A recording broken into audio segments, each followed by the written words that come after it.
안녕하세요. 오늘의 역사 시간입니다. 저희가 가지고 있는 자료들을 좀 보면서요. 오늘은 시간을 거슬러 올라가서 8월 12일에는 과연 어떤 일들이 있었는지 한번 깊이 파헤쳐 보겠습니다. 네, 한국사와 세계사를 넘나들면서 이날의 의미를 한번 찾아보죠. 바로 시작해 볼까요? 먼저 한국사부터 좀 볼까요? 1894년 8월 12일. 이때가 청일전쟁 기운이 막 감돌던 때였잖아요. 일본이 이미 경복궁 점령하고 그 가보개역 압박하면서 조선에 대한 간섭을 아주 노골적으로 하고 있었고요. 동시에 또 동학농민군은 2차 봉기를 준비하고 있었고, 와, 정말 긴장감이 넘쳤겠네요. 네, 맞습니다. 그 시점은 뭐랄까, 단순하게 일본 영향력이 커졌다, 이 정도가 아니었어요. 조선의 주권이 정말 실질적으로 침해당하기 시작한 아주 결정적인 계기였죠. 가보개혁이라는 것 자체도 사실 일본 입기 말에서 진행된 거니까요. 근데 또 한편으로는 동학동민군의 움직임, 이건 외세와 내부 모순에 대한 어떤 강력한 민중의 저항이었고요. 그야말로 제국주의 열강들이 막 부딪히는 속에서 한반도의 운명이 크게 흔들리던 그런 시기였습니다. 아, 그렇군요. 시간이 좀 흘러서 1945년 8월 12일, 이번에는 광복 바로 직전이네요.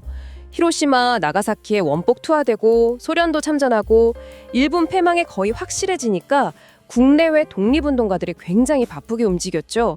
특히 그 여운형 선생 등이 중심이 된 조선건국준비위원회, 건준이라고 하죠. 해방 후에 나라를 어떻게 세울 건가, 이런 논의를 본격적으로 시작했더라고요. 네, 해방이라는 기대감이 정말 충만했지만 동시에 냉전이라는 새로운 국제 질서가 만들어지면서 분단의 그림자도 드리워지기 시작하던 참 복잡한 시점입니다. 그 건주는 해방 직후에 민중의 힘으로 자주적인 통일 국가를 세우려고 했던 아주 중요한 시도였어요. 그렇지만 아시다시피 강대국들의 이해관계가 복잡하게 얽히면서 그 이상의 온전히 실현되기는 좀 어려웠죠. 정말 해방의 기쁨과 분단의 불안이 같이 있었던 그런 역사의 갈림길이었다고 할 수 있겠네요. 그리고 불과 3년 뒤네요. 1948년 8월 10일. 이때는 대한민국 정부 수립 8월 15일이잖아요. 딱 사흘 앞두고 있었군요. 초대 대통령 이승만은 이미 선출된 상태였고, 재연 국회에서는 정부 조직 어떻게 만들지, 헌법 어떻게 시행할지 이런 준비로 아주 분주했겠어요. 네, 바로 이 시기가 대한민국이라는 새로운 국가의 틀이 공식적으로 딱 만들어지는 과정이고요. 동시에 한반도의 분단이 이제 제도적으로, 법적으로 고착화되는 그런 순간이었습니다. 이때 만들어진 정치 구조나 법적인 토대들이 이후 현대 한국사의 기본적인 어떤 뼈대를 이루게 된 거고요. 남북 간의 대립 구도도 훨씬 더 명확해졌죠. 역사의 시기를 확 돌려서 1987년 8월 12일로 가보죠. 이때는 6월 민주항쟁의 열기가 아직 뜨거울 때였어요. 그 열기가 전국적으로 노동자 대파업으로 막 번져나갔죠. 현대자동차, 대우조선 같은 큰 사업장에서 노동자들이 권익 향상을 외쳤고요. 시민들은 또 직선제 개헌 요구하면서 민주화 열망을 계속 이어가고 있었고, 아, 정말 뜨거운 여름이었을 것 같습니다. 네, 맞아요. 1987년 여름은 뭐랄까, 한국 현대사에서 민주주의 발전 그리고 노동권 신장, 이 두 가지 면에서 정말 분수령 같은 시기입니다. 여기서 중요한 건 6월 항쟁으로 터져나온 그 민주화 요구랑 노동자들의 생존권, 권익 요구가 서로 딱 맞물리면서 엄청난 힘을 발휘했다는 점이에요.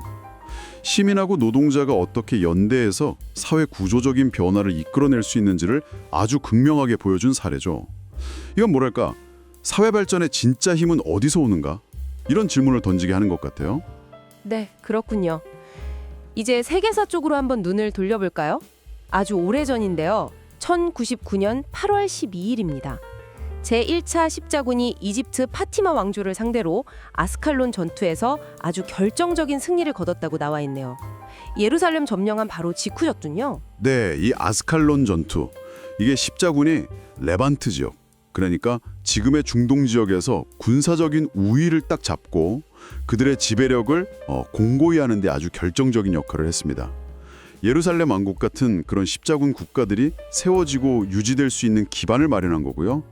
뿐만 아니라 이후 수백 년 동안 이어질 유럽과 이슬람 세계 간의 그 복잡한 갈등 관계에도 정말 큰 영향을 미쳤죠. 그렇군요. 또 다른 중요한 전투가 있네요. 1687년 8월 12일 모아치 전투. 이건 합스부르크 오스트리아가 오스만 제국을 크게 물리치고 헝가리 지역에 대한 지배권을 되찾은 전투라고 하는데요. 와, 유럽의 힘의 균형이 확 바뀌는 순간이었겠어요? 그렇습니다. 이 전투는 단순하게 땅 찾았다 뭐 이런 의미 이상이에요. 수세기 동안 유럽을 위협했던 그 오스만 제국의 팽창이 이제 명백하게 한계에 부딪히고 쇠퇴기로 접어드는 그런 전환점이었던 거죠. 반대로 합스부르크 오스트리아는요. 중부 유럽의 최강자로 떠오르면서 이후 유럽 정치 지형에 엄청난 영향력을 행사하게 됩니다. 유럽 역사의 물줄기를 바꾼 전투 중 하나라고 할 수 있어요. 정말 중요한 전투였네요.